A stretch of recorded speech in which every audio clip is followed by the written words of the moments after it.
Oi, amigo, bom dia. Tudo bem? Hoje eu vou tratar de um assunto que eu acho fundamental. Eu acho que há uma dívida de nós humanos e falar sobre esse assunto em nível filosófico nos dá a possibilidade de pensar como equacionar, como resolver essa questão. Essa dívida histórica que a espécie humana tem e que deve ser resolvida, ela está colocada em relação aos animais. A nossa relação de superioridade em relação às outras espécies animais. Como se fôssemos nós a joia rara do mundo e pudéssemos usar e abusar e decidir acerca da vida e da morte dos animais que, na verdade, são nossos irmãos de natureza. A nossa relação com os animais, ela tem uma história muito trágica. E é uma história antiga já. A própria teologia dá ao homem a ideia equivocada de que todos os seres da Terra foram criados para que o ser humano usasse e abusasse deles, tomar sob jugo, subjugar, como se estivéssemos acima, muito acima, acima demais de todos os animais. Eu me lembro de uma aula que eu dei há alguns anos atrás, e todas as aulas que eu dou, invariavelmente tem um cachorrinho lá dentro, porque eu gosto de cuidar, eu tenho um carinho muito grande pelos animais, eu os acho fundamentais para a humanização de nós humanos, que estamos nos desumanizando, que estamos regredindo a um estado de barbárie absoluta. Os animais nos trazem esse carinho, esse respeito e essa maneira de nos voluntariarmos e cuidarmos de outras espécies. E me lembro que na sala de aula estava comigo uma cachorrinha que hoje está comigo mesmo em casa. Ela vivia na rua, muito pequenininha. Eu me lembro que eu estava começando as aulas, ela pulava na porta, abria. Quando ela não conseguia abrir, ela ficava arranhando a porta, eu abria, ela pulava no meu colo. Um dos seres mais doces e amáveis e saudáveis do ponto de vista do que ela me doa e do que ela pode doar para nós humanos, que era esse cãozinho, a Belinha. Hoje ela está comigo, já faz uns 4 anos que ela está comigo. E me lembro que ela chegou, ela é muito carinhosa, ela abraça e tal, e eu coloquei um pouquinho de ração para ela no chão. E me lembro que uma aluna me disse assim: professor, eu acho muito bonito o que você faz, só que o meu mentor espiritual, não vou dizer o quê, de que categoria ele é, mas o meu mentor espiritual me diz que nós não devemos nos importar com os animais porque eles não têm alma. Eles não têm alma. Eu me lembro que aquilo bateu pesado em mim, bateu muito forte. E me lembro que eu brinquei com ela, falei: filha, olha os olhos desse bichinho, olha como ele olha para mim, para vocês, olha o carinho, o amor que ele possui, olha a generosidade que ele tem. Se, para mim, quem não tem alma é o seu mentor espiritual. Depois, aproveitando isso, eu consegui até brinquei com ela e falei: imagina bem, ele diz que ela não tem alma, e daí que ela não tem alma? Quem garante que você tem alma, que eu tenho alma, que o seu mentor espiritual tem alma? Quem garante isso? Ninguém nunca viu uma alma. A questão não é se existe alma ou não. A questão é que existe vida. E vida é algo, é aquilo de mais precioso que existe no mundo. Vida. E aquela cachorrinha, a minha Belinha, que hoje está comigo, ela estava ali comendo a sua ração, com aquele olhar, um pouco assustado aqui, toda amável ali, querendo apenas uma coisa: permanecer viva e ser respeitada enquanto um ser vivente. Respeitada. Fala-se muito de amor hoje em dia, mas amor é um luxo. O respeito não. O respeito ele vem da razão humana, vem do entendimento humano, vem do conhecimento da importância que a vida tem. Não importa qual vida seja, a vida é importante, a vida é fundamental e deve ser respeitada e preservada. E a filosofia, ela passou a ter uma importância muito grande na busca do reconhecimento dos direitos dos animais. Alguns filósofos tinham visões impressionantes sobre os animais. Platão falava com muito carinho dos animais, do respeito que devíamos ter por ele. O filósofo prussiano Immanuel Kant dizia que você podia conhecer o caráter e a índole da pessoa analisando a forma que essa pessoa tratava os animais. Um filósofo da Idade Moderna chamado Descartes, racionalista, dizia que os animais não tinham alma, não tinham dor e que estavam aqui apenas para servir ao ser humano do jeito que o ser humano quisesse dispor desses seres. E essa discussão foi se tornando cada vez mais acalorada. Até que chegou-se a ideia de uma ética animal. Algo que pudesse analisar se os animais têm condições de possuírem direitos e terem esses direitos respeitados. Muitos pensadores criaram teorias, mas um pensador em particular, australiano, contemporâneo, chamado Peter Singer, dizia que a questão toda era analisar a relação dos homens com os animais a partir de uma ideia de um filósofo chamado Jeremy Bentham, utilitarista, um pensador inglês que dizia: a questão não é analisar se os animais têm alma, se os animais têm direitos, a questão é analisar se os animais sentem dor. E Peter Singer pensou essa análise de Jeremy Bentham e disse: realmente, aquilo que pode trazer para o homem algo que reflita a igualdade em relação aos animais é a capacidade dos animais de sentirem dor como os homens. Não é dizer que os animais têm alma ou não, se têm inteligência ou não, se têm consciência ou não, se têm entendimento ou não.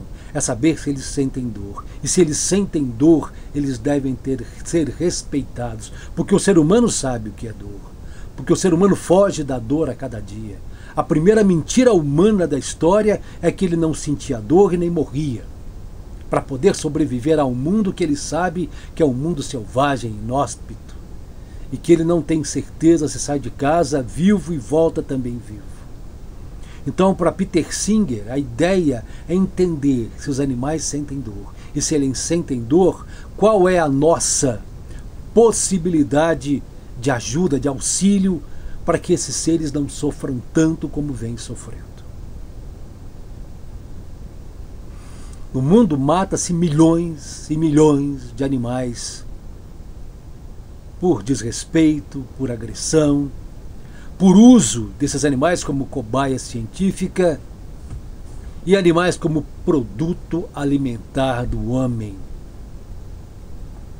Os animais hoje são os seres mais explorados e sacrificados da história humana.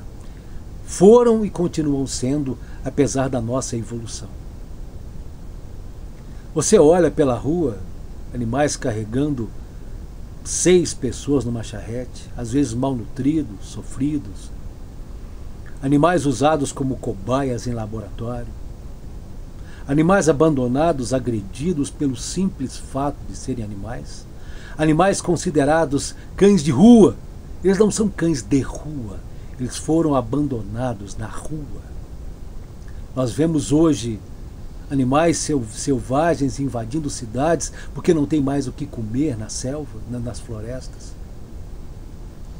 Há um estudo hoje muito profundo sobre o comportamento inédito de muitos ursos nos Estados Unidos, que não hibernam mais.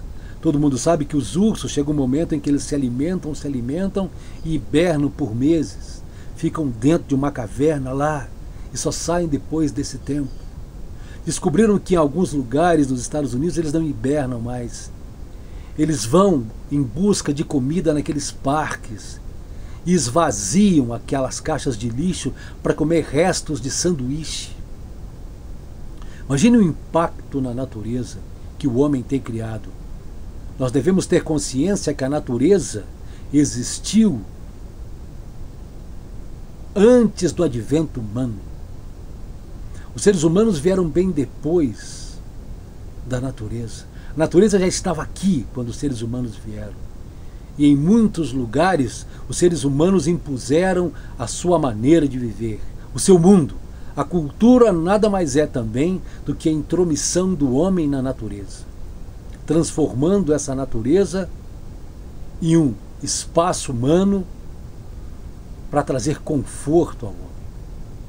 Então os animais foram cada vez mais jogados para os cantos, assim como tem acontecido com os índios na história humana. Os animais foram literalmente jogados à margem e estão sendo obrigados a invadir o espaço humano para poder se alimentar. Há uma discussão profunda acerca disso. E há uma discussão profunda hoje acerca da ideia de nós analisarmos se os animais sentem dor. E se eles sentem dor, e o que a maioria dos cientistas afirmam é que os animais possuem terminações nervosas e comportamento que podemos dizer que eles sentem dor. E nós que convivemos com os animais sabemos que eles sentem dor. Eles devem ser respeitados. Agora, respeitados até que limite? No meu entendimento, não deveria haver limites. Sabe-se hoje que a carne animal não é fundamental para a alimentação humana, que a proteína da carne animal pode ser substituída por outros tipos de proteína. Então não é mais necessário esse abate, essa carnificina de animais para alimentar o ser humano, além do próprio sistema hoje criado de exclusão dos animais, e mais, de prisão desses animais, de confinamento, onde são colocados em lugares impossíveis nem de mexer o próprio corpo. E a seleção de que animal que vai para o abate, que animal vai ser comido, que animal vai para o outro lado, é muito grave, é muito triste. Então a ideia hoje é perguntar: os animais sentem dor? É um começo. Mas para mim, por meu entendimento, é perguntar: os animais têm vida? Não é nem perguntar, é afirmar. Os animais possuem vida, logo eles devem ser respeitados.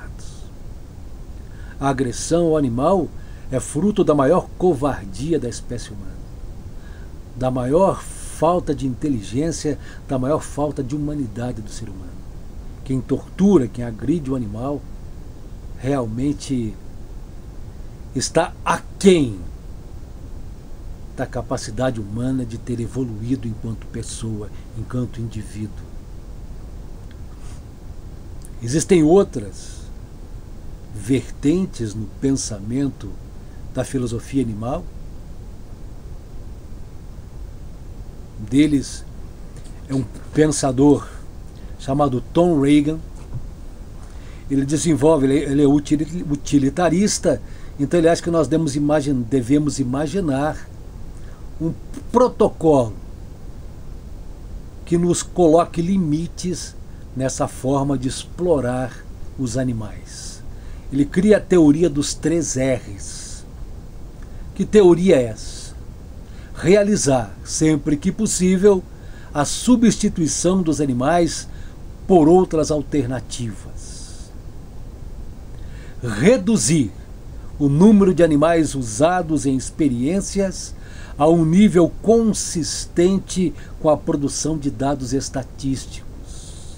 E o terceiro R, refinar as técnicas experimentais para reduzir ou erradicar o sofrimento animal. Olha, pessoal, aqui a visão de Tom Regan, há uma influência profunda do próprio capitalismo que se expande a partir do lucro produzido pela exploração do homem e também dos animais. Tom Regal tenta ser o mais adequado possível, contextualizado possível nesse modelo econômico que nós vivemos. Lucro. Conglomerados econômicos que se enriquecem pela exploração do homem, dos animais e do meio ambiente. Olhemos hoje o desmatamento da Amazônia. Quando se fala em desmatamento, não devemos pensar apenas em árvores, em plantas, nas águas. Devemos pensar também nos animais. Quantos perdem seus ninhos, quantos perdem suas casas, porque aquele lugar onde o animal fica é sua casa, é o seu território. Ele é expulso de lá. Quando houve essa queimada criminosa no Pantanal, quantos animais foram encontrados queimados, torrados, calcinados, outros feridos pela sanha, pela saga, pelo desespero humano, pelo lucro. Existe um limite para a expansão humana. O limite é o respeito a todas as vidas, a todos os seres, principalmente em relação a todas as espécies, animais, vegetais, ao planeta como um todo.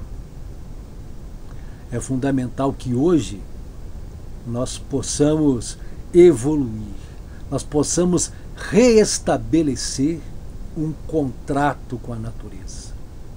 E nesse contrato nós devemos nos apresentar, nós devemos nos comunicar com a natureza e nós devemos ter um compromisso com ela de proteção, de salvaguarda, compromisso real, compromisso além das questões financeiras, além das questões econômicas, além das questões da vaidade.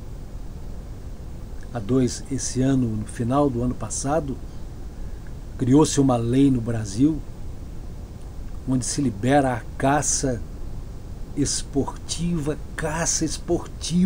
o absurdo dos absurdos. Homens armados correndo atrás de animais e tirando vidas de animais para a satisfação de um prazer maldito.